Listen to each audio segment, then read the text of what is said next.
Conference बुलाने का उद्देश्य आप लोगों को आपके माध्यम से सच्चाई बताने का है। अखिलेश यादव जी ने एक्स पर ट्वीट किया है कि भारतीय जनता पार्टी के विधायक ने भारतीय जनता पार्टी के ही पदाधिकारियों पर दंगा करने का मुकदमा लिखाया है। ये सरासर गलत है।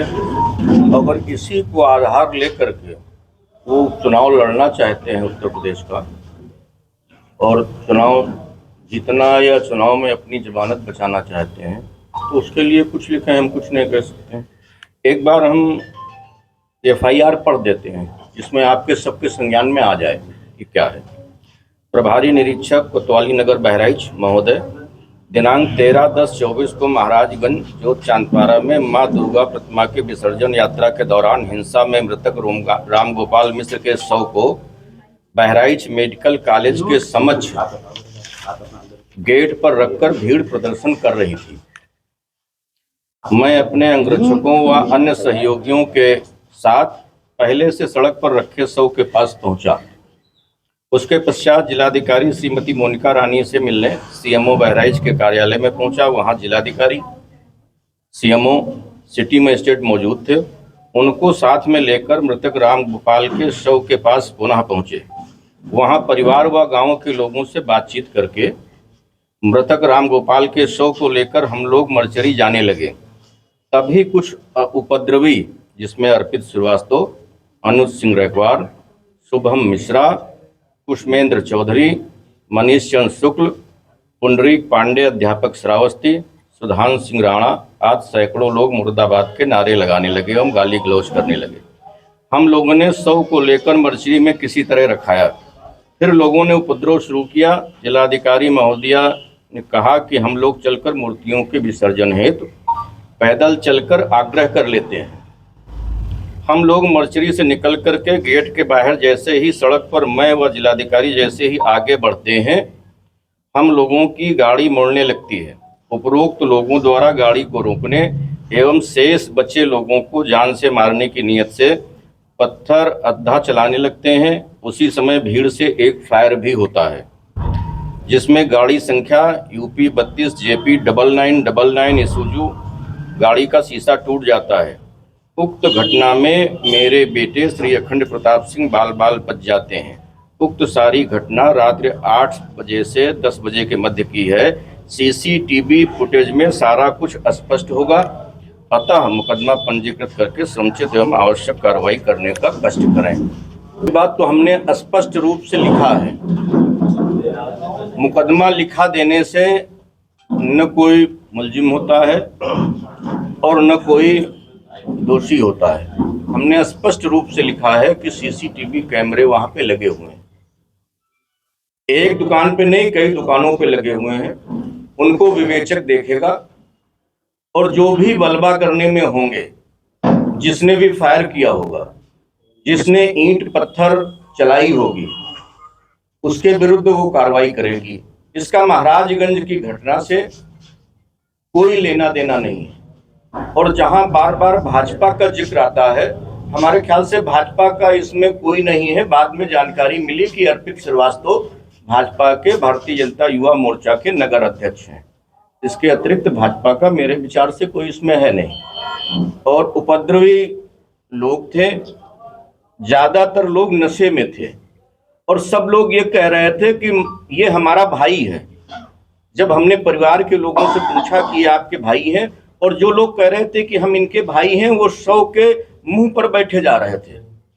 उनको ढकेल करके हमने पीछे किया और मैं, दिवाकर पांडे जी, अखंड प्रताप सिंह और उनका भतीजा किशन, 4 लोगों ने उस शव को कंधे पर लेकर के उठा करके हम लोगों ने उसको मर्चरी तक पहुंचाने का काम किया। और जब मर्चरी पहुंच गए तो मर्चरी का दरवाजा भी तोड़ दिया उपद्रवियों ने। एम्बुलेंस को शीशा पत्थर फेंके, एम्बुलेंस भाग गई। उसके बाद में मर्चरी की दीवार भी गिरा दी गई, जो लोगों ने मुझको बताया। और 13 तारीख की घटना है। कई लोगों ने कहा कि अपने लोग हैं, तो हमने कहा कि अगर कोई अपना है तो आ करके बता दे। हमने 18 तारीख को एफआईआर लिखाई है। जो नाम मुझे ज्ञात हुए, हमने 18 तारीख को एफआईआर लिखाई है। और इसमें कहां से ये बात आ गई, अखिलेश जी हो या कोई अन्य नेता कह रहा हो कि भारतीय जनता पार्टी ने दंगा कराया, और भारतीय जनता पार्टी के नाम ही भारतीय जनता पार्टी के विधायक ने लिखा दिया, तो स्पष्ट रूप से परिलक्षित होता है कि ये अकारण एक मां के बेटे को, एक पत्नी के पति को, जिसकी हत्या हो गई थी, उसको सड़क पर रख करके एक राजनीतिक रूप दिया जा रहा था, राजनीतिक रंग दिया जा रहा था, लोगों को भड़काया जा रहा था। और उस भड़काने को रोकने के लिए और उसको सुरक्षित उठा करके हमने, और जिलाधिकारी और सिटी मजिस्ट्रेट, डीआईजी, कमिश्नर, सारे लोग मौजूद थे, उन लोगों के साथ में जा करके अगर हमने मर्चरी में रखाने का काम किया है, अगर इसको दंगा कहते हैं अखिलेश यादव जी, तो इसका कोई जवाब नहीं है। हमारी इस संबंध में कोई बात नहीं हुई है किसी से, न विवेचक से हुई है। जिस दिन से मुकदमा हमने लिखाया है, सारा कुछ जनपद हमारा सुरक्षित रहे, जैसे आपसी सौहार्द था उसी तरह से सौहार्द चलता रहे।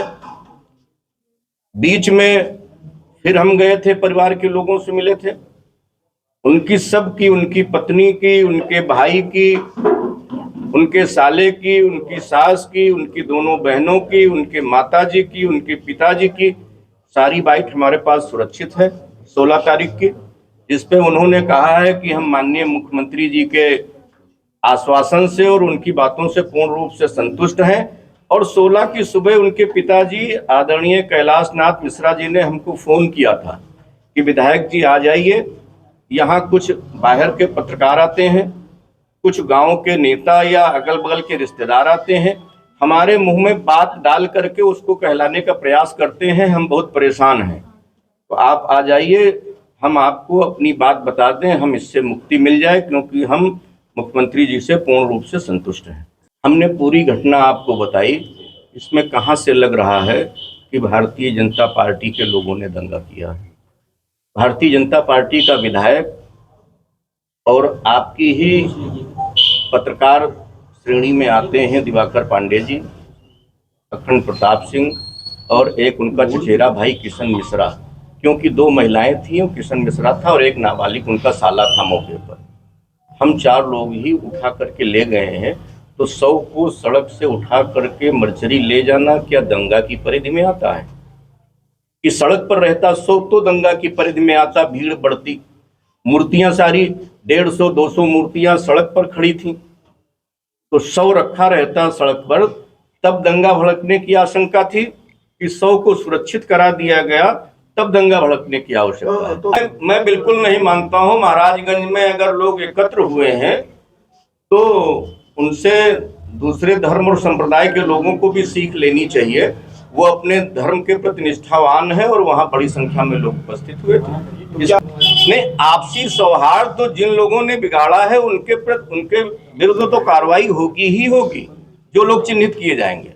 माननीय मुख्यमंत्री जी ने भी कहा है कि चाहे वो अधिकारी हो, चाहे कर्मचारी हो, चाहे समाज के लोग हों, ऐसी कार्रवाई होगी कि दोबारा इस कृत्य को नहीं करेंगे, पुनरावृत्ति नहीं होगी। उस कार्रवाई को भी, जो आप बुलडोजर की कार्रवाई कह रहे हैं, उस कार्रवाई को भी तोड़ मरोड़ करके पेश किया जा रहा है।